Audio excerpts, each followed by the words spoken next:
petites bombes, j'espère que vous allez bien. Moi ça va. Aujourd'hui on va se retrouver pour faire une vidéo avec ma routine make-up parce que je vous ai demandé sur Instagram quel type de vidéo est-ce que vous voulez que je fasse, etc. Donc il y a eu pas mal de vidéos un peu story time, des vidéos mode et aussi on m'a demandé ma routine make-up. Donc du coup je me suis dit que je pourrais vous la faire comme ça, elle est faite et on n'en parle plus. Bon, je fais pas des trucs de fou, en soi j'utilise des produits, que vous utilisez vos produits à vous pour reproduire la même chose. J'ai presque pas de produits qui sont genre fixés dans le temps, que j'utilise depuis toujours et tout. Je suis assez chill niveau make-up. Du coup on est parti. Je pense que ce que je vais faire c'est que je vais filmer un peu en accéléré. Parce que sinon en fait moi quand je parle j'ai déjà essayé de faire ça une fois, mais ça prend des siècles et des siècles. Donc pour éviter que la vidéo dure 1 heure, je vais me maquiller, je vais filmer tout ça. Et en fait je doublerai avec ma voix, comme ça bah, vous entendrez ce que je raconte, etc. Et vous pourrez voir en image ce que ça donne. N'hésitez pas en attendant à vous abonner, enfin en même temps à vous abonner à ma chaîne YouTube par là ou par là, je ne sais pas où est-ce que ça va être.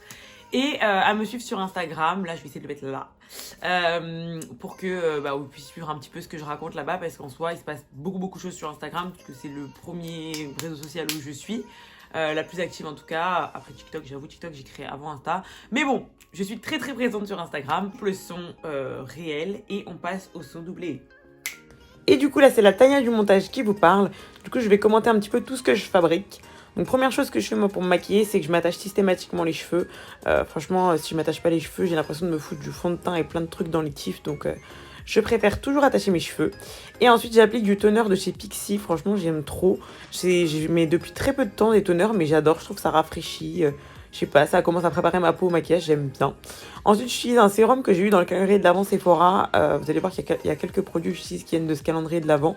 Et franchement, je les ai pas mal adoptés. Je trouve que c'est des bons produits pour... je sais pas, ça me rend la peau bien propice au maquillage. Limite, elle est légèrement collante.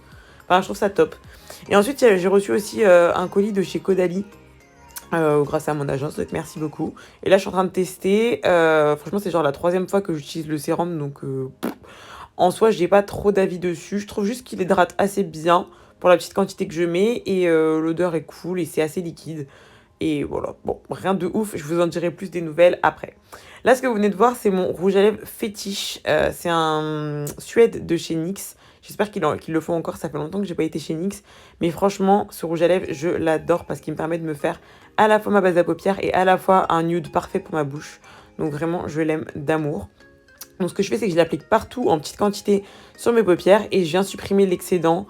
Excusez-moi, là je suis en train de regarder un moment croustillant de The sang qui tombe en même temps que je fais la vidéo. Et donc voilà, j'enlève un petit peu l'excédent pour pas qu'il y ait trop de rose qui tombe sur ma paupière. Et ensuite, je viens mettre de l'anti-cerne. Alors là, on dirait que j'en mets une tonne, mais en fait, c'est juste que mon anti-cerne, il est en fin de vie. Donc du coup, il n'y a pas une grosse quantité qui s'étale. Vraiment, c'est très fin la couche que je mets. Et du coup, j'en mets sur toute la zone que je vais venir étaler ensuite avec un pinceau à fond de teint. Donc voilà, c'est un pinceau que j'avais acheté vraiment un truc genre limite AliExpress ou un truc du genre. Et franchement, il n'y a pas... Ah non, je crois que je l'avais eu chez Primark celui-là. Enfin, franchement, niveau pinceau, je trouve qu'une fois qu'ils sont doux, il n'y a pas trop à se prendre la tête. Si le format vous convient, vous n'avez pas besoin d'investir des milliards dans les pinceaux. Enfin, c'est mon avis après. Personnel. Et je viens du coup le blender sur tous les endroits un petit peu trop rouges que j'ai, etc. Et je prends un tout petit peu du fond de teint Marc Jacobs, mais vraiment un tout petit peu. Et j'en mets là où j'ai des trop de rougeurs, etc. Mais c'est vraiment une super fine couche. Histoire un petit peu d'unifier mon teint, mais j'en mets vraiment pas partout. Donc voilà, une fois que j'ai tout unifié au niveau du teint, je vais venir remettre un petit peu d'anti-cerne entre mes 2 sourcils, parce que je trouve que cette zone-là, la tendance à être un peu rouge foncé de mon visage. Et j'aime bien que ce soit pas comme ça. Donc voilà. Ensuite, je vais venir normalement poudrer, si je ne m'abuse. Donc je prends un gros pinceau à fond de teint. À poudre, et je prends la poudre HD de chez Makeup Forever. Franchement, j'en ai testé. Là, en ce moment, j'en ai testé pas mal aussi du calendrier de l'Avent Sephora, genre des BK, des Hourglass, je crois. Et je les aime bien, mais je trouve que vraiment la Makeup Forever HD, elle fixe de fou, elle floute. Après, elle assèche un peu, donc si vous avez la peau sèche, évitez peut-être. Ah, j'ai toujours des poils de chat dans les yeux. Elle assèche un peu mes persos, comme j'ai un peu des tics au niveau des yeux, je cligne un peu trop des yeux, du coup j'aime bien que mon dessous d'œil soit vraiment sec. Je le payerai sûrement en ride plus tard, mais bon, je m'en fous. Au moins ça me permet que mon mascara ne coule pas dans la journée, donc pour moi c'est important. Donc franchement, cette poudre, si vous avez ce genre de problème de mascara qui coule sur vos paupières, n'hésitez pas à bien poudrer, je trouve que ça change tout. Ensuite, j'ai pris du coup cette palette de contouring de chez Makeup Revolution. que j'ai fumé comme vous avez pu le voir. Et j'en mets bien partout sur le dessus de mes joues. Pas sur le bas de mes joues parce que j'aime bien que cette partie-là reste claire. Et bien sur mon front. Et j'utilise un gros pinceau pour ce genre de truc parce que j'aime que ce soit diffus et pas trop précis pour ce qui est du teint. Et ensuite, je prends, pareil, du calendrier de l'Avent Sephora. J'ai eu ce super glow de chez Natasha Denona. Donc, c'est un highlighter et je l'applique avec mon petit doigt. Parce que j'aime que ce soit hyper précis. Et franchement, je l'adore, cet highlighter. Pourtant, Dieu sait que j'avais complètement arrêté d'en mettre. Mais celui-là, je l'aime vraiment beaucoup parce qu'il fait un effet mouillé et pas un effet paillette. Donc, voilà. Ensuite, je vais prendre la Ultimate Basics de chez Urban Decay. Et j'utilise la teinte que vous avez vue sûrement juste avant. Donc c'est une teinte vraiment de transition, pas trop foncée. Et ensuite je prends une teinte un petit peu plus foncée que je viens appliquer sur la paupière mobile pour vraiment que ça fonde bien tous les fards à paupières.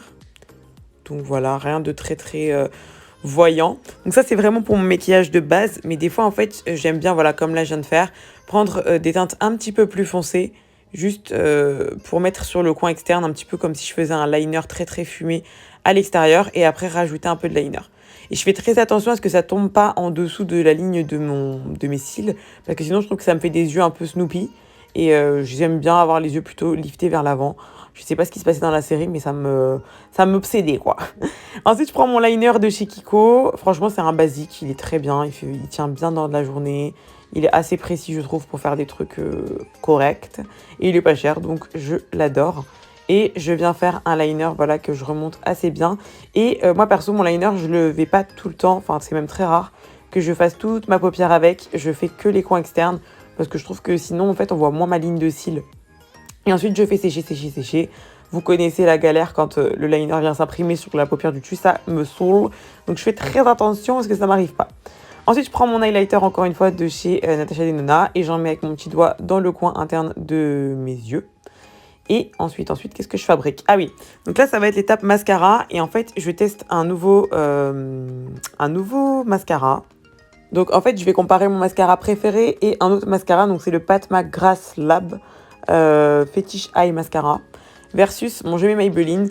Et vous allez voir que franchement, mon Jamais Maybelline, enfin, je sais pas combien il coûte le Pat McGrath, mais j'imagine qu'il coûte plus de 20 €. Et mon Maybelline, il coûte genre 6 balles. Ou non, 9 balles plutôt. Je sais plus, en tout cas moins de 10 €.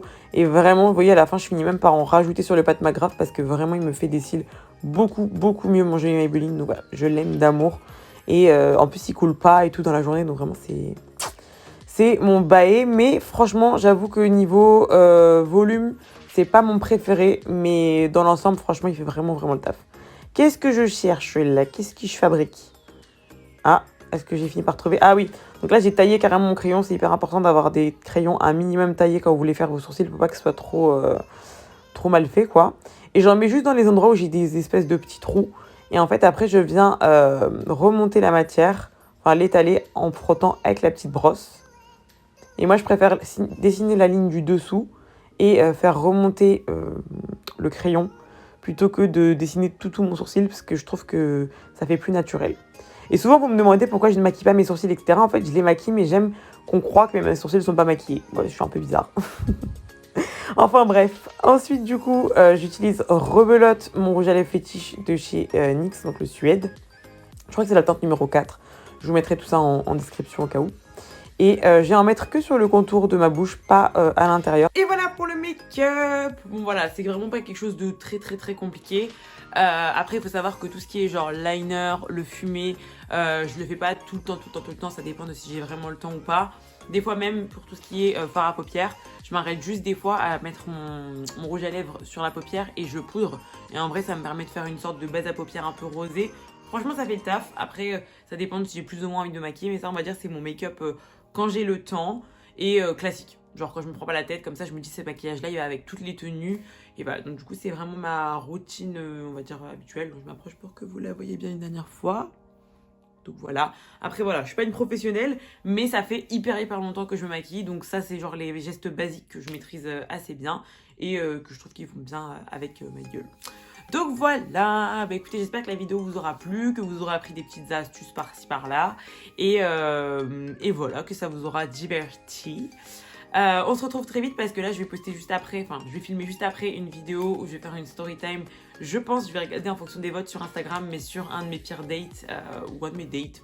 Je vais réfléchir à quel date je vais vous raconter. Je vais m'habiller et je vais vous filmer cette vidéo là. Donc n'hésitez pas à aller la regarder juste après si vous vous ennuyez, que vous avez envie de passer un peu de temps avec moi. Promis, ce sera une vidéo plus rigolote que celle-là puisque là franchement j'ai des choses à dire.